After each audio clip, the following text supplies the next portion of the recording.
Think we're live. Good evening, everybody. My name's Gary, Guitar Orchestra Network, guitarorchestra.com. One of these days is going to be a really important website. Right now, it's just getting started, and it's kind of a mess. What we're doing tonight are 4 books off of that website. Book one, the important one, will be knocking out Row, Row, Row Your Boat. This is where you know if you're ready to move on to book 2. And also out of book 1, we'll play All Through the Night, which incorporates the 4 chords that we learned in book 1, and beautiful, legit piece of music. We're going to wrap up Carnival of Venice. It's a 2-chord song, and then we will move to Hey Vic. We will move to Clementine, which is not as good of a song as Carnival of Venice, but it's a lot of fun to play. America the Beautiful will wrap up, thankfully, and we'll take a look at Andante in G, which is a classical tune, but it's in the regular book 3 because it's so cool, and it's definitely worth knowing. It's one of the prettiest songs ever. And then it's Carulli. We have a huge program on in the classical section, and I'm working on it. It seems like every day it's not making enough progress, but I'm working on it. And then we'll switch over to the classical music. We'll play 19 through 23 and Sagreras, the early stuff, and then Etude 55. I just decided we would just play one of the Etudes out of the bigger book. So that's our Sagreras for tonight. And Vic, I got your email, and honestly, about 15 minutes later, Linda sent me an email, and so we're going to move to harmonica Tuesdays. So I'll be sending you guys out an email about that tonight, hopefully. So we won't meet on harmonica mañana. We will meet on Tuesday.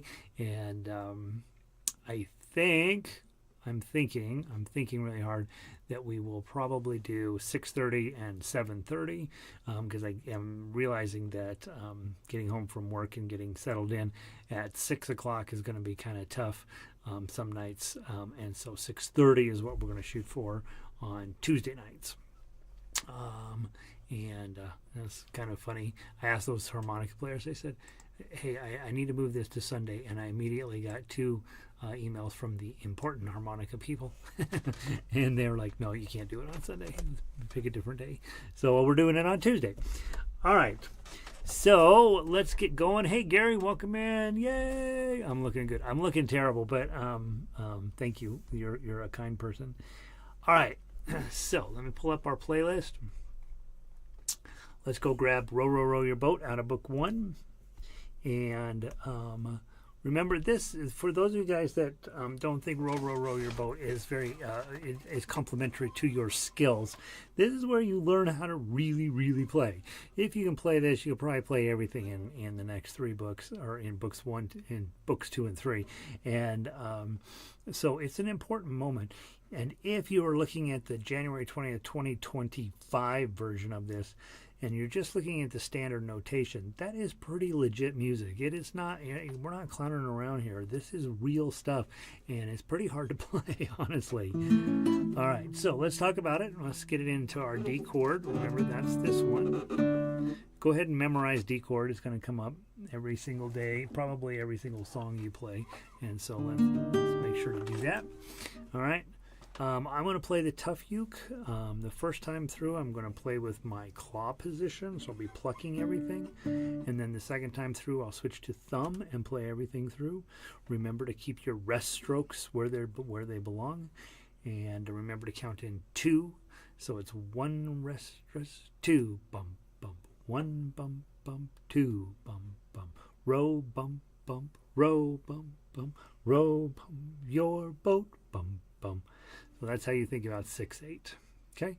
From the top, I'll give you 2 beats, and then we'll play it through. First time through, I'm going to use my claw. Second time through, I'm going to use my thumb. 1, 2.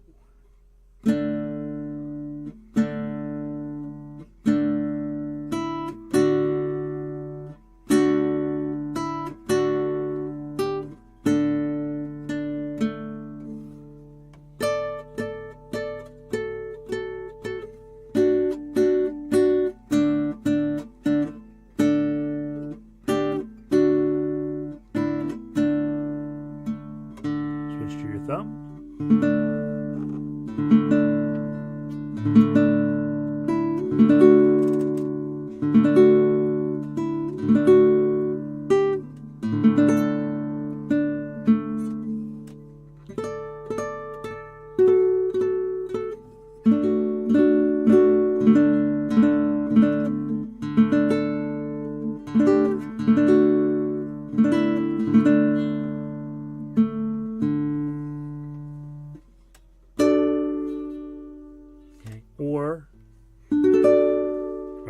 cooler, right?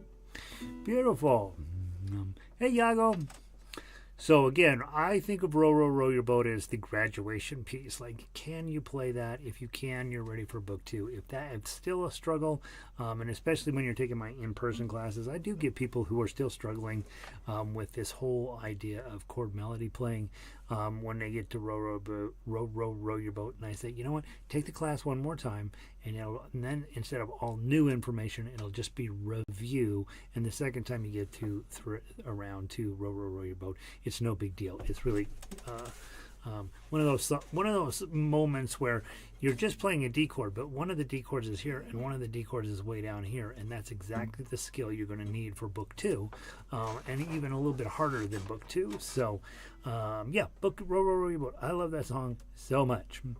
It's designed to be played 3 times, so if you're using the MP3, do that. Okay. Now let's take a look at All Through the Night. This is what is the super legit piece of music out of book 1.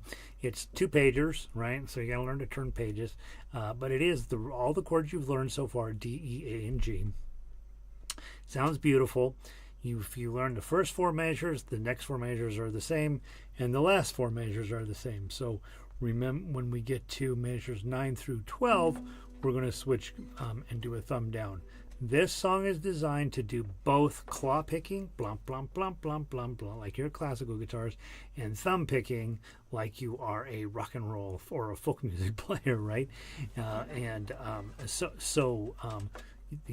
We want to start in claw position, and again, we're going to start on a D chord, okay?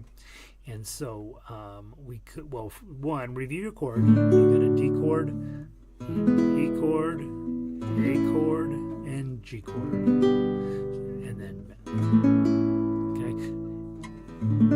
That's your first 4 measures, right?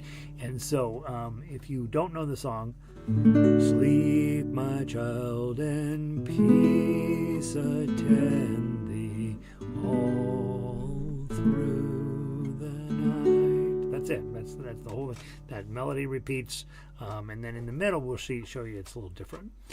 Okay, then why don't we play the melody, because at this point this should be no big deal for you. From the top, 1 time through. 1, 2, 3, 4.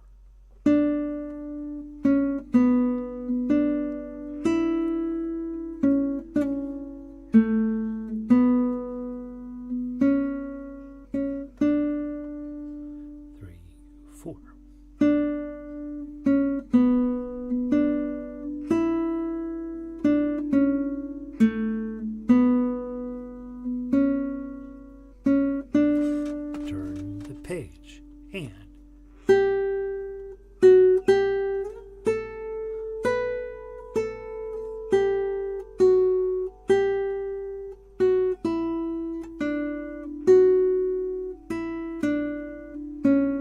let it ring. You got a fermata there, and then go.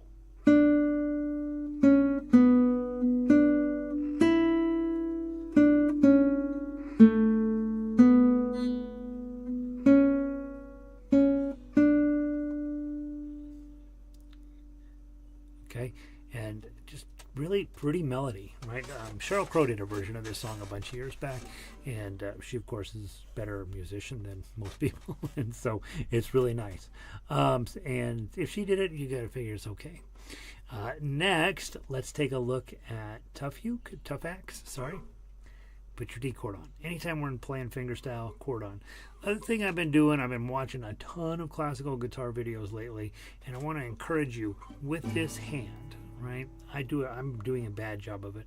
Try to keep your wrist a little bit forward, okay? Not a lot, not crazy, right? Not like this, but just to try not to have it collapsing the other way. This is what I do all the time, and I'm working on stopping that, okay? So this wrist here, you want it to stand up at least, so it's at least straight along here, and maybe just a little bit out. The nice part about having it out is that gives you a much better attack angle. And then the other thing I've seen with very well-trained guitarists is instead of going straight in, they kind of do a little bit of a this just a little bit down. don't turn it into a like crazy thing, but just a little bit out and a little bit down. And what that's going to do is it allows these fingers to do basically attack the string correctly in a more up and down fashion, and it sets your thumb where your fingernail is actually pointing toward the strings.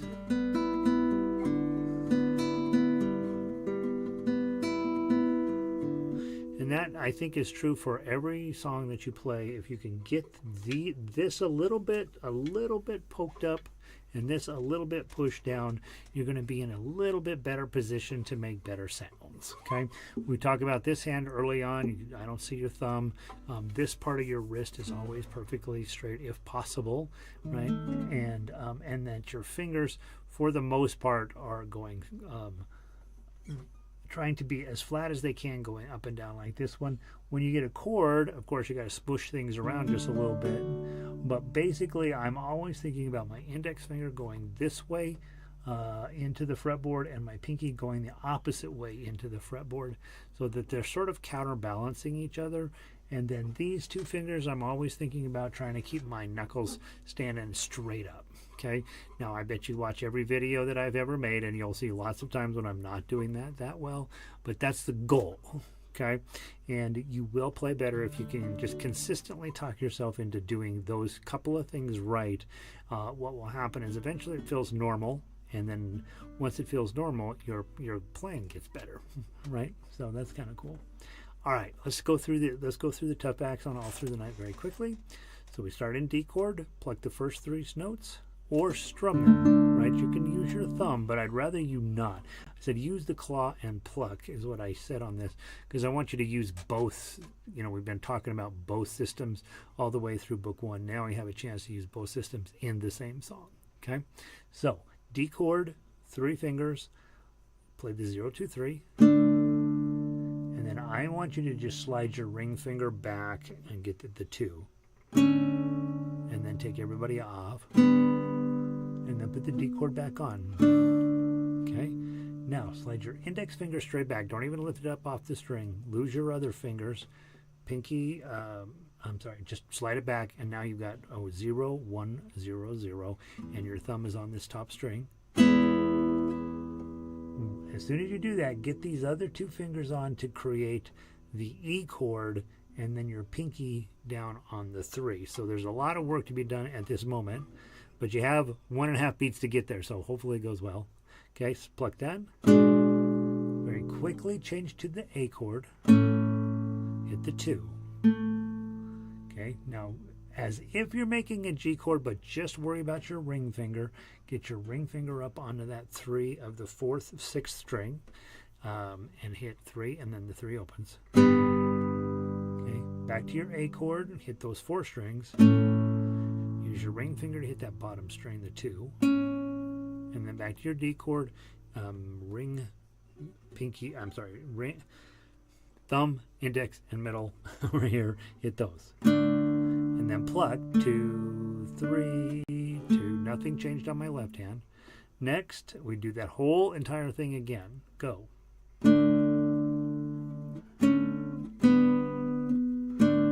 Slide back. All these fingers on. A chord. Okay, ring finger. Couple of decorations there. A chord.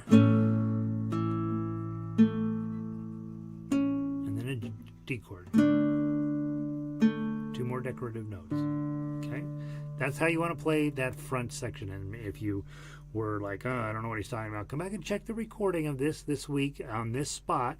We're 15 minutes in. Okay, and that's going to be a big. If you can pluck through that, you only got to learn the very beginning section, and then the second section is almost identical, and the third section is almost identical. Little minor changes in those last couple of measures. Now you'll see it says on page 2, down strum through this section. So that's thumb, dun dun dun dun dun dun. Okay, and you put your ring on the 3 and play that. Switch to the 2, back to the 3. Slide everybody up, your index finger all the way to 5. Ring on 7, back to the 5. Slide everybody down, ring on 3. Middle middle finger on 2, ring finger on 3, middle finger on 2, opens. Here's the D chord, thumb down, rest stroke on that first string, back to the 2, back to a D chord, and then quickly to the A, and then hold that. My ring finger, or my thumb, is going to hang out on that first string, and I'm going to let this ring for a while.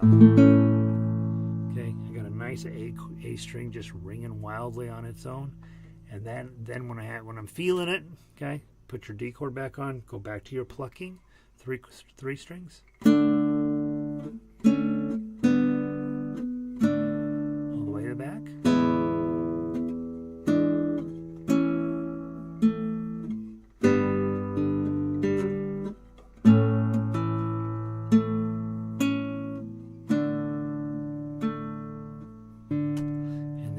To the third time around, you're supposed to play it 3 times. Slide your finger up to 7, put a little bar on 7, and your pinky up on 10. Don't worry about the 5th and 6th strings. You're not going to play them. You're going to do a little downstrum here. Okay, just like that. Okay, and it's a really nice ending because you get this high D note in there. Yeah, so that's what I want you to work on this week for book 1. It's a beautiful piece of music. You will be absolutely delighted that you're able to play something like that after 6 weeks or 7 weeks or whatever it is in the guitar program. If you can play at that level, it's just working on it then for the rest of your life, basically. So I like this song a lot because it incorporates all of the skills that we learned throughout book 1. And hopefully then you drop in that and you drop it down. You're like, wait a minute, I'm playing real music here. This is a big deal. And it should sound wonderful. It's actually an old lullaby. If you read it, you can kind of sense it gets kind of dark. And that's probably why I like it. I don't know. But yeah, there's mom's protecting the baby kind of thing. It's a really beautiful song and I think an arrangement that makes sense when you're at book 1 level. You're not supposed to know how to play anything at that level, and here you are playing this, right? And Vic says it's a great arrangement. Thanks, Vic. It is a great arrangement. It's just beautiful. First thing I ever arranged on ukulele, first thing I ever memorized on ukulele, and I realized, wait a minute, this sounds even better on guitar because we get these nice bass notes. So that's why you guys have it. Beautiful. All right, work on that this week. Turn it into something magnificent. And let's go take a look in book 2 at Carnival of Venice. That's what we did last week. So let's just play through Carnival of Venice. You should be looking at the March 15th, 2025 version in case you had the old version. Got this one updated last week, 2 weeks ago. All right. I'm going to count in 2. We're not going to go anywhere near as fast as it says. And it's 2 times through, right? So the first time through, I think I will play with my thumb. And the second time through, I think I'll play with my claw, probably. Okay? From the top. 1, 2.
going off. I apologize. I have to have a set of sunset alarm every day to make sure I go out and look at the sunset.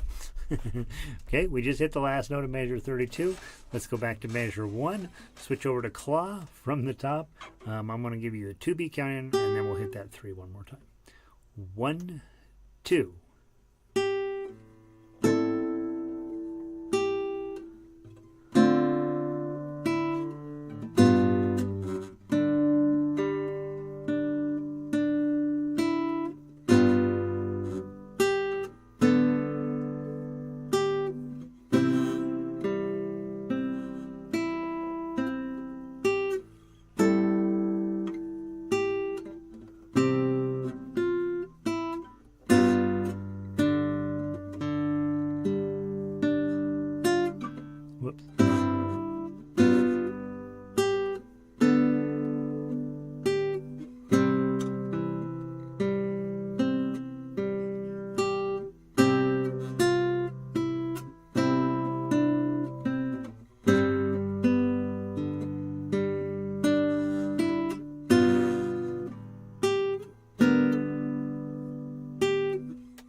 I went the wrong direction. Go.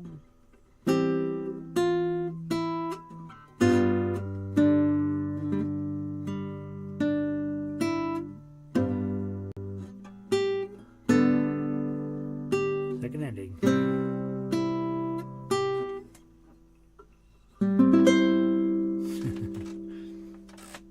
All right.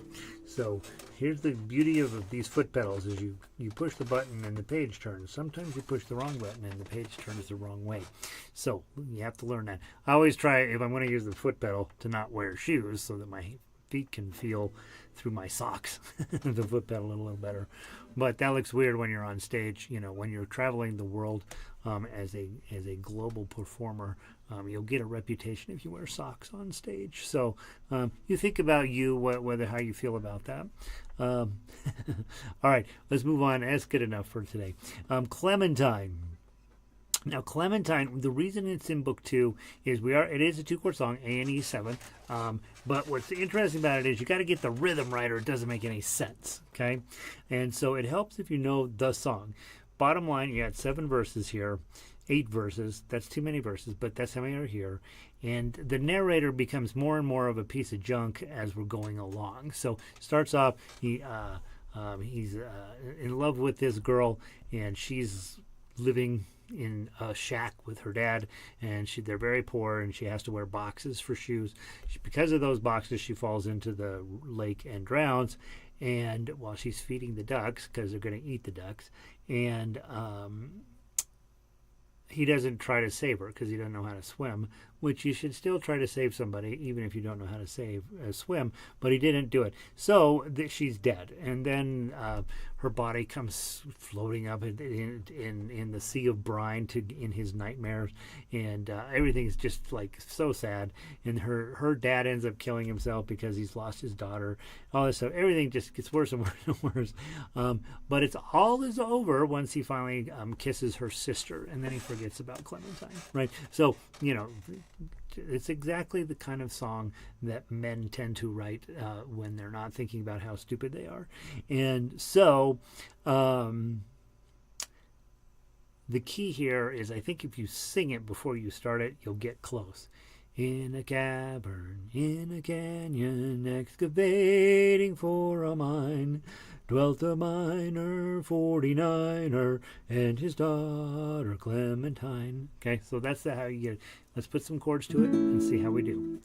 1, 2. In a cavern, in a canyon, excavating for a mine, dwelt a miner, 49er, and his daughter Clementine. Oh, my darling, oh, my darling, oh, my darling Clementine, you are gone and lost forever, dreadful sorry, Clementine. Right, I didn't turn the page. I think I got it close. Yeah, close enough. And so, again, once you get that melody in your head, then you should be able to play it pretty well. Let's run through and play the melody real quick. All's ones, twos, and threes. Zeros, ones, twos, and threes. You don't even have to go to the 5 until the very last note, right? So let's go and play the melody real quick. 1, 2.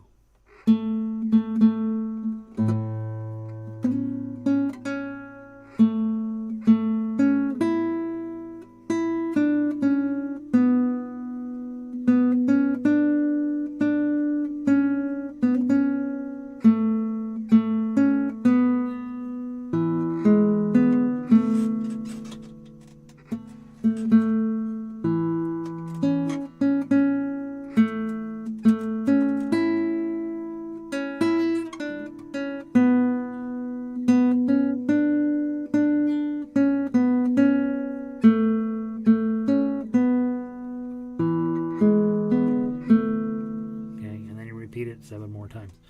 One of the things is I'm playing with my thumb. I know I'm getting good, solid, beautiful tones out of the guitar if I'm hitting the right note, of course. But those of you guys that are doing this Sagreras stuff, you should be thinking about index, middle, index, middle, index, middle, index, middle. And then you guys are probably thinking.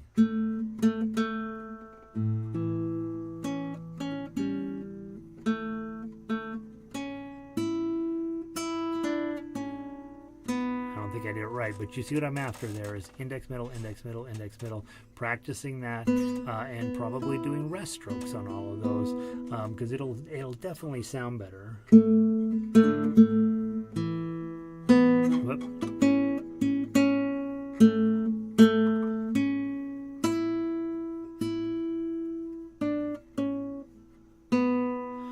So I'm just thinking about index, middle, index, middle, index, middle, and rest stroke on all of those. And it just kind of brings the whole feeling to it alive a little bit. On the tough acts, not terribly difficult, really, at all. Okay? So again, always grab your chord before you get started in tough acts. And then probably start either, whichever you're more comfortable with, either claw or thumb. They both will work. And we're going to go 2, 2, chord, 2, chord, 2, chord, 2, 2, 2, big chord, chord, oh, probably your pinky here, 3, 2, and then switch to your E7, make sure you hit the top string, oh, 2, and I've never moved my index finger through that whole section there, dun, dun, 2, oh, A chord, dun, dun, dun, dun, dun, back to E7, let it ring for a second, and then put your ring finger down here, 2, 1, oh, yeah, so it ends up being an E chord that you end up on, and then back to the A,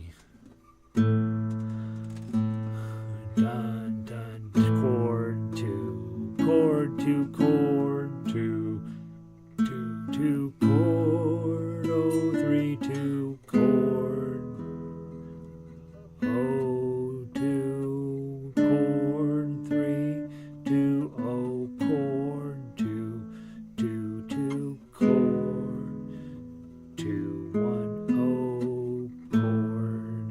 Okay, and then your very last chord is a bar on 2, pinky on 5. You're going to see this thing all the time, so just get used to it. Okay, it's a very common way to end these songs because then you tell the audience, look, I'm done, man. Give me some love. All right, Clementine. So work on that this week. It's probably a tiny bit easier than some of the other things you've already played in Book 2, but the rhythm is key. Right? If you're treating everything as an eighth note or everything is equal, and it's not going to sound right. So try to get that little bit of a loping feel to it. Even in the standard notation, you'll see lots of dotted notes followed by either eighth notes or 16th notes, and that always tells you blum ba dum blum blum ba dum blum blum. Gives you that little bit of a loping feel to it, and a little bit more horse running down the thing. They got a little bit of a cadence to it. That's what you're looking for there. Beautiful. All right, let's go take a look. Let's play through America the Beautiful and get it off our list. And we'll pat ourselves on the back and be very glad that we played it. And then we will keep moving forward. Okay. Okay.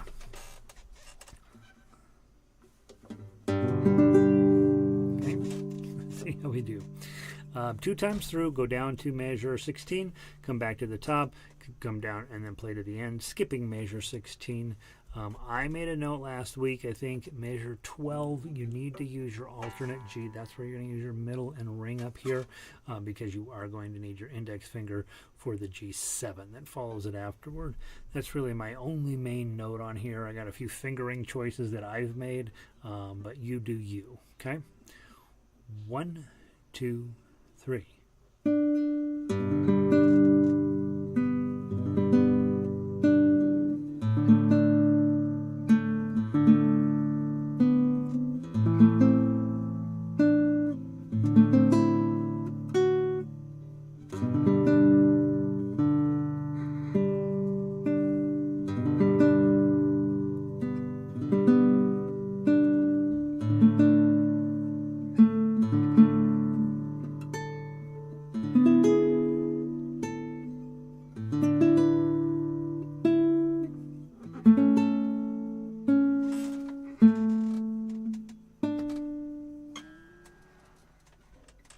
Where am I at? Sorry, guys.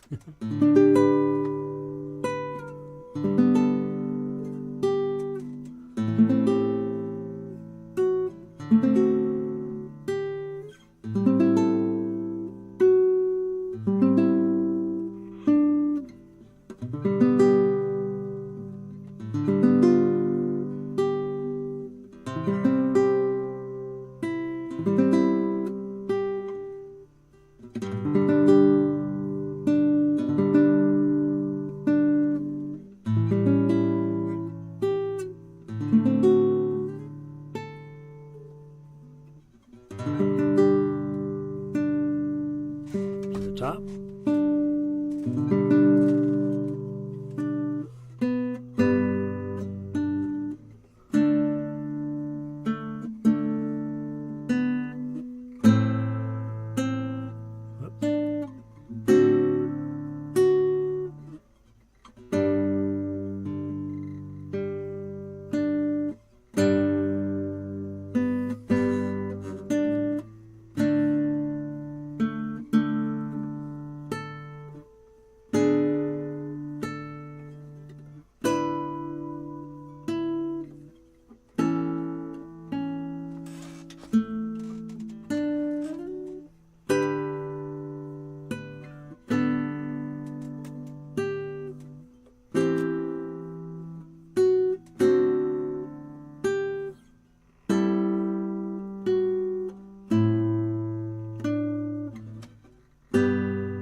Okay.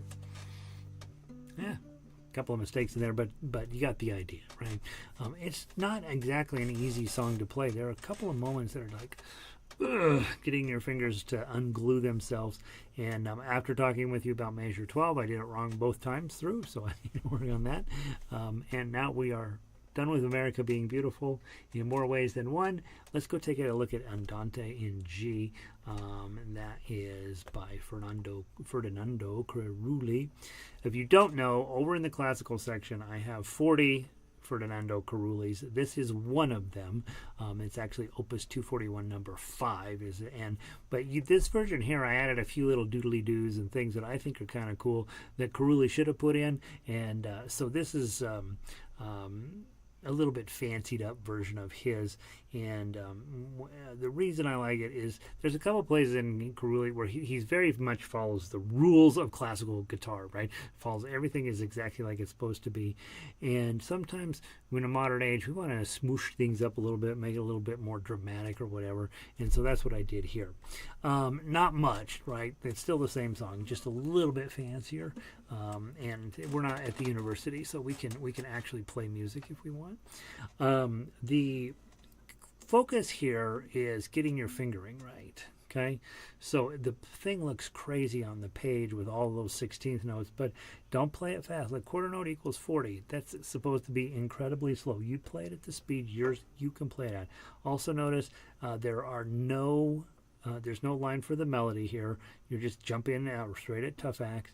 And then the other thing is these chord positions up above may or may not be helpful. They're really meant for somebody, if you get together with two people, one of you plays the tough acts and another person is playing the chords. It sounds really cool if you do that way. But you see the first 4 notes are going to require you to only hold down your ring finger on the 3rd fret of the 6th string. So do that. And then it's going to be pluck, pluck, pluck, pluck. Now you're going to go grab that 1, let everybody else go, and you move your thumb down to the 5th string. Pluck, pluck, pluck, pluck. When I first started this was my hard spot. Middle finger on the 2, pinky finger on the 3. Plunk, plunk, plunk, plunk, plunk. This is a quarter note. It's longer than everybody else. Now I'll go O, 2, and then I'm using my index and ring here. You can use your middle and pinky here. Whichever one feels the most uncomfortable is probably the right one. Pluck, O, pluck, O, and then the 2, pluck, O, pluck, O, ring finger on the 3, pluck, O, pluck, O, back to your 2 and 3. That's middle and pinky, pluck, O, pluck. That's the 8th note. Let it ring a little bit longer. Now put your D7 on. Pluck, O, pluck, O, pluck, O, O. Use your pinky here. 3, pluck, O, pluck, O, pluck, O. Pinky again. 3, middle finger 2, ring finger 3, O, middle finger 2, pinky 3, open, O, 1, 3 on the 6th string, pluck, O, O, 1, 2, 3, middle finger 2, ring. Okay, and then you're supposed to repeat that section. We're going to move on because we'll go back and play it real quick together straight through. Okay, so we'll go back and repeat it in a minute. Okay, now you got your D7 here, but don't worry about that 3rd string. You're not going to play it in this case. It's going to be open when you finally do play it. So just put index and middle on 1 and 2, and then play this next section. Measure 5, go. O, 1, 2, 1, O, 1, 2, 1. Use your index finger on your right hand and just open and trade it out for your ring finger. O, 3, or probably better your pinky, right? O, 3, O, and then use your ring finger on the 2nd string. O, O, O, 3. Thumb, O, index, middle, O, 1, 2, O, thumb, pinky, O, ring, O, O, O, ring, and then get ring finger up on 3, bum, bum, bum, bum, middle finger 2, O, pinky, 2, O, index, middle, O, middle, O, pinky, 2, 2, same note you just played, ring finger on 3, 3, O, index, middle, open, pinky, 1 and open, middle, ring, O, O, middle, ring, middle, ring. Now that little ending there, I jazzed it up a little bit, and it's so good. Right? I'm like, Carulli, you should have called me when you wrote this down, because we could have jazzed up that ending, and it's so much better than he just wrote bong. Right, and then there's no little do at the end. Vic says, great job, Carulli, plus a little bit of an okay job from Gary, right? Carulli is one of the greatest guitarists, pedagogue, writer. He is the best one of the classical age in terms of guitar, and nobody plays him anymore because everybody's interested in romantic guitar, and so they're all playing 19th and early 20th century music on guitar. But 18. I think he put these together in, I don't know, 1820, 1790, somewhere in there. Right around the time we're wrapping up the American Revolution, he's writing this stuff, and we're still playing it today. And meanwhile, America is falling apart, So stick with Carulli. He's the guy, okay? Let's play the whole thing through without the repeat, okay? So in other words, you're supposed to read the top half twice and the bottom half twice. We will do that next week, but let's just see how many notes you can get right. From the top, 1, 2, 3, 4. Let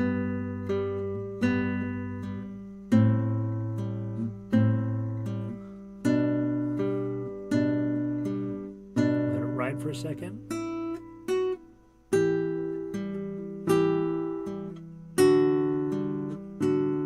Ring finger.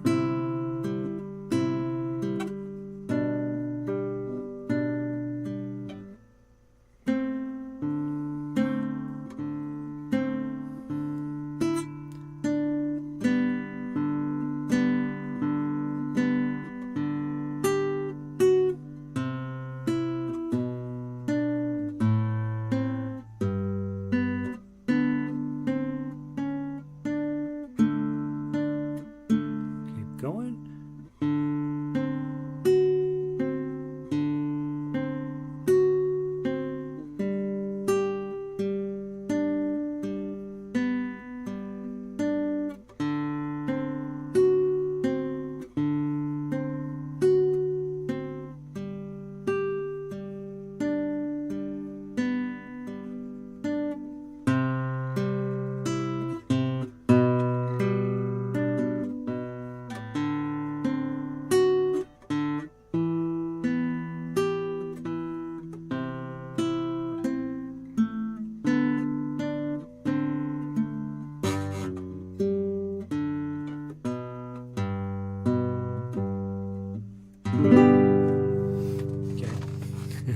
I'll tell you a quick story you don't care about, but I want to tell you.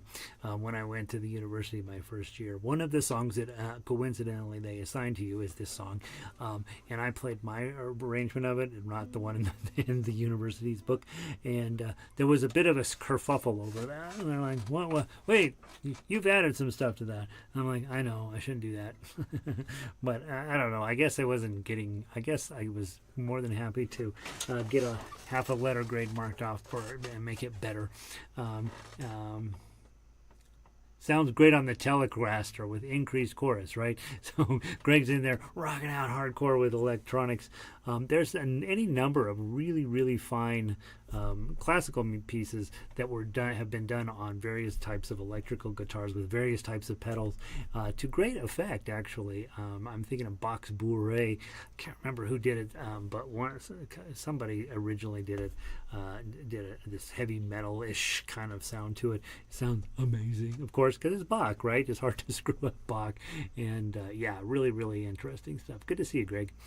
All right, so work on that this week. You can probably play that song every day for the rest of your life, and you will be happy. Really be kind of conscientious about which fingers you're using where, and then really stick with those. I think that will help you. All right, now very quickly, we're at this level in classical guitar, and then I say, okay, now we got to jump back and do some Sagreras. So grab your Sagreras Book 1, the, what do you call it? What did I call it? I'm going to give these different names so that they sound like they're different things.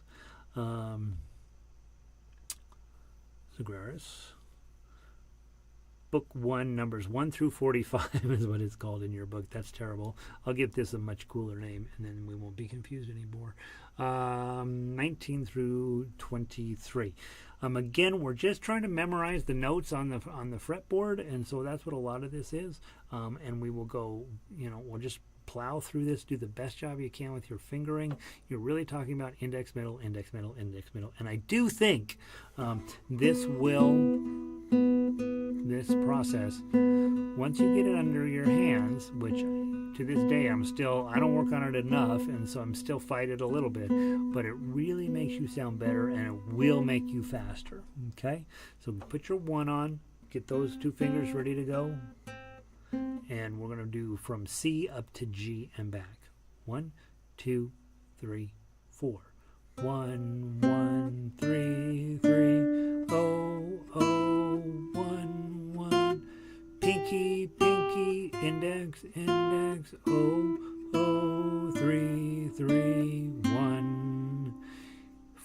once you get it, you should probably be saying the notes out loud. Don't write in the notes. Just look at the notes and learn what they are. C, C, D, D, E, E, F, F, G, G, F, F, E, E, D, D, C. And that way you'll start to associate those names with these numbers. All right? Let's do number 20. And 1, 2, 3, 4. 1, 3, oh, 1, 3, 1, oh, 3. C, D, E, F, G, F, E, E, D, C. I missed a note. Okay. Next one, it looks faster, but it's not. I just squished it together on one line. Measure 21. Same notes. Let's do it. 1, 2, 3, 4.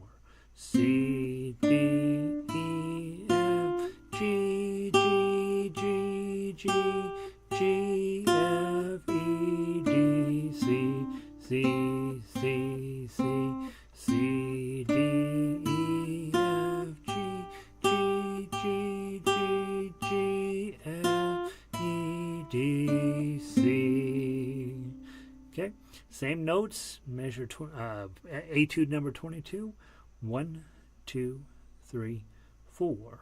1, 3, oh, 3, 1, oh, 3, 1, oh, 3, 1, oh, 3, 3, 3, 3.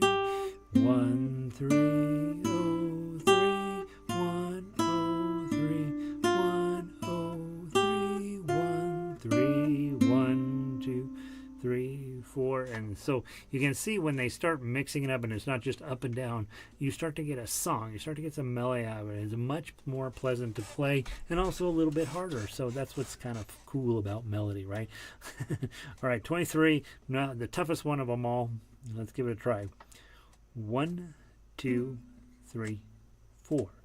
1, oh, 3, 1, oh, 3, 1, oh, 3, 1, oh, 3, oh, 1, oh, 3, 1, oh, 3, 1, oh, 3, 1, oh, 3, 1, oh, 3, 1, 2, 3, 4, 3, 3, 3, 3, oh, 3, 3, 3, 1, 3, 3, 3, oh, 3, 3, 3, 3, 3, 3, 3, oh, 3, 3, 3, 1, 3, 3, 3, 1.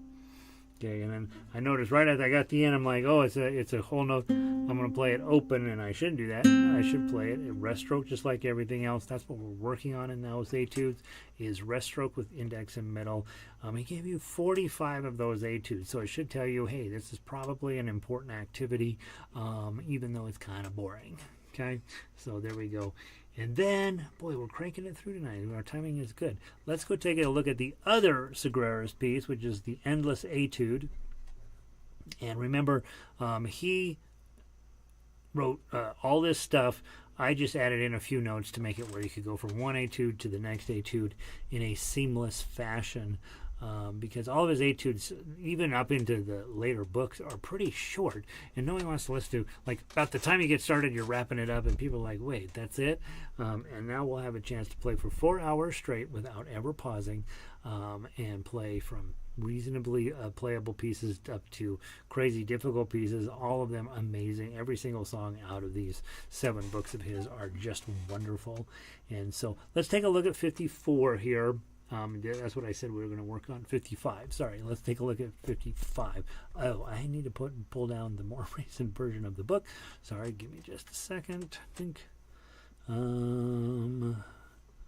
this share here, okay, and measure number 55. Oh, so the first thing I see, we're in D minor, which is always a good thing. Okay, that's never going to suck on guitar. Okay, it's so good that eventually you will tune this string, instead of an E, you'll tune it down to a D to make it even better, right? Okay, and then look how fancy this standard notation is. There's triplets all through this thing, and it can really hurt your head if you don't think about it right. What's happening here is 1, 2, 3, 1, 2, 3, 1, 2, 3, 1, 2, 3. Probably could have written it in 12/8 and gotten the same exact effect without having triplets in there, which look super daunting, but it's just he's tied the whole note at the first one to 2 notes after it, followed by a quarter note, followed by 2 notes tied after it. And so that whole note's supposed to ring all the way through, which it will, and then you're supposed to play all of those individual notes, and the ones last longer than the middle notes, the 2s and the 3s, by the fact that you have to pluck the strings. So there's an awful lot of standard notation going on here that probably doesn't need to be here. Really, this would make more sense in 12/8. But because he's mixing up whole notes and quarter notes, there is a musical reason to do it this way, but it's a dumb musical reason, and any performer would know this is how you play it anyway, even if it's written in a different manner. Okay, so then just take a look at your chords up there as you're going along. Now again, in classical music we don't typically put chords above there because the chords so often are weird and transient and moving around that it doesn't necessarily serve a lot of good. However, you can go get your friend who knows how to play guitar, and he knows how to play chords because that's all they ever teach guitarists. Here, you play the chords because that's all you know. And they'll be like, sweet, I can do that. And then you play the tough act, right? And so what ends up happening is he goes, strum 2, 3, 4, strum 2, 3, 4, strum 2, 3, 4, strum 2, 3. Or if he wants to make it fancy, like he probably will,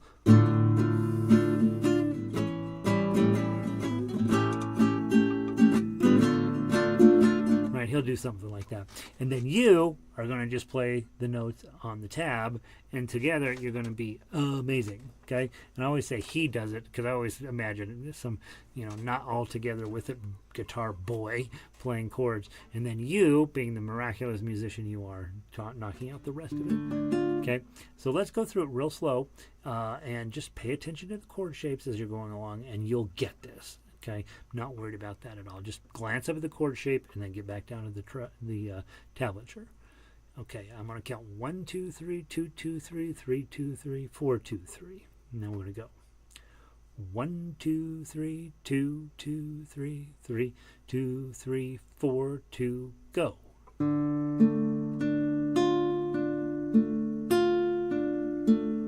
Change your chord.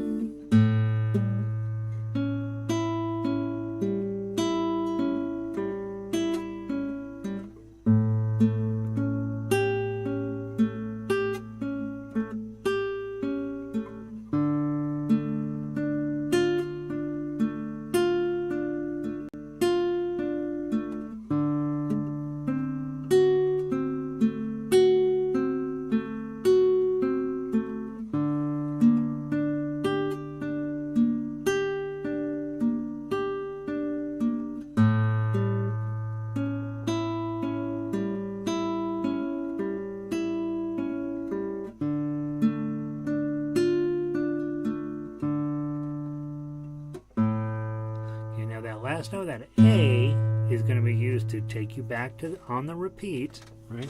Bum, bum, bum, bum. Now I put that note in there so that it's going to do 2 jobs. The first time you hit it, it's going to take you back to the beginning of the song, and then the second time when you come through, you're going to hit it right before going into a C chord. What is it? Right, so bum, bum, bum, bum, and so the A isn't a very good transition into the next, is a better transition back than it is going forward, but sometimes you kind of have to make a compromise. All right, we're going back to D minor, an A is going to work great. We're moving on to a C. Well, an A is not great, but it's not going to be terrible either, and then that'll lead us into the next song. And so next week we'll do 56 and 57. What I want to talk about, though, is we'll play 89 and then we'll go back. What I wanted to talk about is make sure you're hitting this top string. That's your melody. So in this case, the melody is nothing. 1, 1, 2, 3, nothing. Or I'm sorry, nothing, 1, 2, nothing.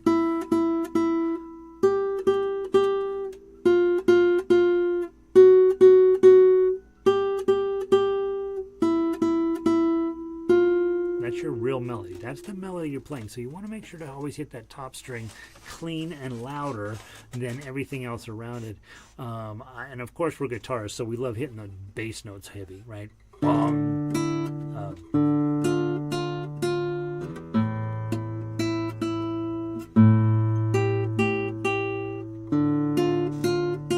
That's the real song you're playing. The arpeggio notes in the middle there are decoration and to kind of help flesh out the chords so that your brain knows where you are, right? And so a lot of times we might not think about that correctly. We might hit this note too loud or this 2, 3, and then the 1 too quiet. Low notes and high notes. That's the guitar world. Everything in between those spaces is filling out a chord, and that's true in symphonies as well, right?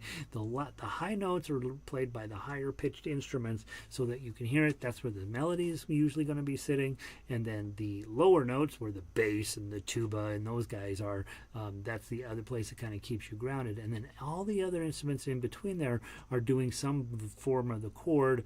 Generally, this is not straight across the board, but generally they're filling out the rest of the chord to give you this nice sonic experience. Okay, let's play. We got just enough time to play this 2 times through. Okay, so and also you've already figured out the pattern is the same in every measure except the last one. Okay, so play it all the way down to 89, and then let's do the repeat and play it a second time. 1, 2, 3, 4.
Else is going to happen on the next page, which we'll do next week.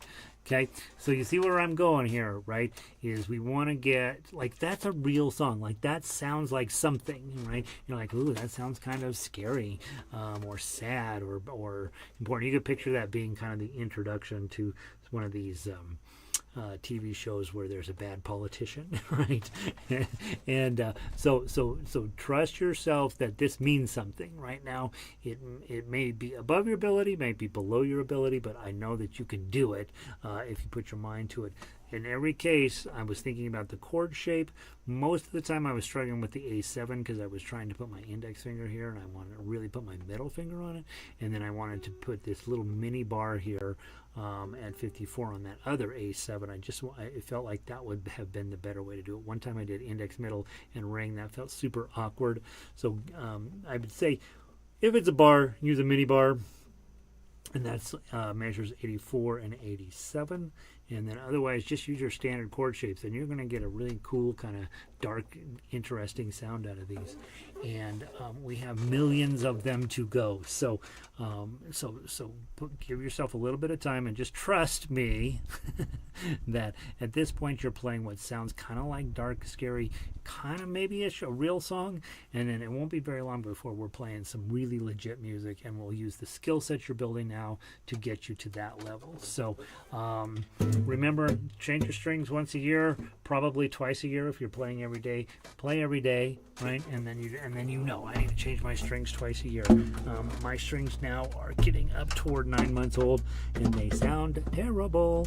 And so you don't want to be like Gary. You want to be like you and do that right. So I am so excited you guys were here tonight. Thank you for everything.